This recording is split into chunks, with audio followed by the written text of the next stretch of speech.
They don't say the age on it, but they say it's at peak flavor. So hopefully that means it's a good one. Ah, peak flavor is usually my favorite.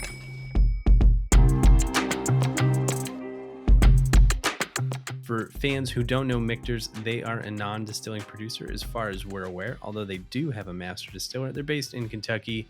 They release a number of products like their sour mash whiskey. They do the toasted and barrel strength rye, Michters 10, all that good stuff. But tonight, we have something even more special than that. This is only the second time this product has ever been released, and this is the toasted sour mash bourbon. So it's their US one. This is only the second time it's ever been released to the US audience. And I'm looking forward to getting into it. I can't remember if I ever even had the first release, so this is kind of like dusting off a book I can't remember if I've read or not. So I actually did have a bottle of the first release. I Oh, went yeah? went through it last, I think February or so, over the course of a weekend with some folks at a little vacation. It was nice. I felt like that was a little bit on the lighter side for me as far as like the finish goes. So I'm excited to dig into this one and see what it's like. Yeah, so to give it a quick stat check, this is the kind of baseball card stats on this bottle. Second release ever. We don't know the age. They don't talk about no age statement. I want to say it was like 59, 60 bucks. I don't actually know. I forget. And it's bottled at 43% ABV. So definitely not barrel proof. This should fall in that kind of lighter, sweeter category, I hope. But I'm looking at the bottle here. It is a limited release, so if you haven't seen it before, that's probably why. They don't say the age on it, but they say it's at peak flavor. So hopefully that means it's a good one. Ah, peak flavor is usually my favorite. Yeah, I was gonna say, what is the opposite of peak flavor? Are they like, Oh, you valley just flavor? don't want to talk about that.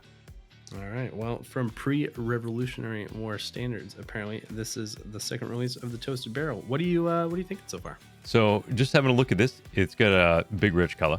On the nose, actually, there's kind of a lot going on. I like what's happening here. I'm getting a little bit of this combination of a light berry note there, maybe a little bit of a red fruit berry type of thing.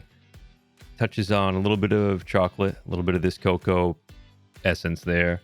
I'm also getting like this kind of cool pancake syrup vibe. Yeah, this is it's I hesitate to say light because I don't mean it's light in like flavor and essence, but it's sweet, it's approachable. It's actually like the very like lightest hint of fruit to it. Almost kind of a tropical fruit. It doesn't have that weird aspartame aluminum note I get in toasted things, but like it's sweet, it's inviting, it's enticing. It actually makes me want to dive in and drink it. Not that it's like light and kind of just lame. Right. No, it's got a good oak quality to it too. It is the opposite of like being dry or tannic. It has a good kick of oak holding it together. It actually has a lot more going on than I would have guessed. Just on the nose, there's kind of it floats back and forth for me on this like slightly fruity, a little bit of like a dark cocoa thing happening with it. Good oak going on too. A little bit of that pancake syrup again coming back through for me. But it is it's sweet, approachable. I mean, damn near crushable. There's zero ethanol to this at all. This is like just straight flavor. I agree. It seems weird to me that they released this in the fall instead of the summer. Like this is honestly a pretty good summer whiskey. I would drink this on the deck in the pool while I'm grilling. It's no secret I don't love things like Booker's during the heat of summer. It's just kind of a lot for me. And there's kind of a tropical fruit note, which I strangely enjoy in this. It's sweet. It's like pancake syrup, brown sugar. There's some tropical fruits, maybe like pineapple, mango, a touch of pear, and then just the faintest oak and spice on the palate. Like this is crushable whiskey. It's definitely not the most complex thing you've had, but compared to other toasted offerings from Michters, I think this might actually kind of surpass the other ones. This seems balanced, which is not a typical Michters property.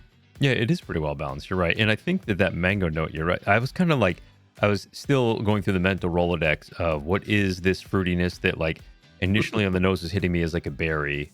And then as I was tasting it, I was like, man, it's got this like, not tanginess, but you know, like just a little bit of like something outside of that normal fruit profile.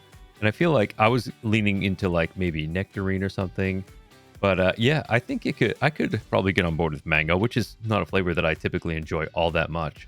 But I think this is balanced enough that it's kind of working. It's got a light kick of like that ester and acid that helps balance the tannin and the oak, and the brown sugar and the sweetness. And overall, I wouldn't say I would never use this in a cocktail. Honestly, I think anything in an old fashioned will just like stomp all over this. But if you're looking for something easy to enjoy, if you're looking for something a little different off the beaten path, I don't think it's terrible value. I wouldn't pay anything over, if a store has it for like 150 bucks or 200 bucks, it's like let it be. Yeah, I'm leaving it on the shelf at that price.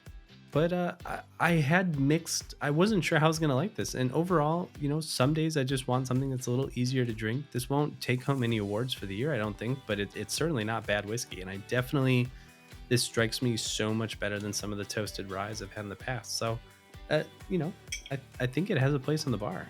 Yeah, I think I'd probably sign off on that. I feel like the bottle that I had, the last bottle of this that I had, I was underwhelmed by it, and part of that was, I think, because it was sought after by so many folks. I kind of lucked into the bottle, so it wasn't really a big deal. Like, I didn't pay a crazy amount to get it or anything. My expectations weren't super high, but I just thought that I was going to be getting into something that'd be like a little bit more unique than it was.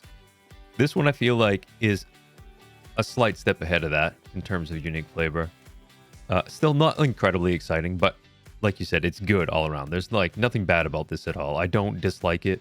I wouldn't push this away. And I think at whatever it was you said, about 60 bucks, it's definitely a cool thing to pick up. Right. And so I have a question for you. Now that I think about it, I was like, this reminds me of something on paper, and it took me a minute to get there. And there's a brown Foreman-sized elephant in the room, but really, if we stat check this on paper, we've got Woodford Double Oaked, which we know is a toasted finish, at 45.2% ABV. I think similar price. In a toss-up, which one would you take? I flat out just don't like Woodford Double Oak. Oh, okay. So for me, I would take the Michters over that all day. All right, interesting. I was struggling to think. I think I might actually lean towards a Woodford. That's like the one Woodford product I actually don't really mind that much. But overall, like, this is super common. If they put this on shelves every day, I think it would have the same mass appeal that the Woodford does. Yeah, I think that's probably true. And I think that there would be a lot of folks who want to try it out too, just for the potential to try something unique. Yeah, I mean, when folks see Michters and they see limited edition in the same sense, people tend to lose their minds and go a little bit crazy. So tell you what, guys, if you track down a bottle, whether you hunted for it, you saw it on the shelf, you got an opportunity to buy it, let us know your thoughts. I think this one's going to be pretty divisive. I think people either going to love it or hate it based on their previous experience with Michters Toasted, or maybe you haven't tried any at all and you've built up this kind of persona of what you think it's going to be like. But let us know, drop us an email or hit us in the comments here. We'd love to kind of know your opinion.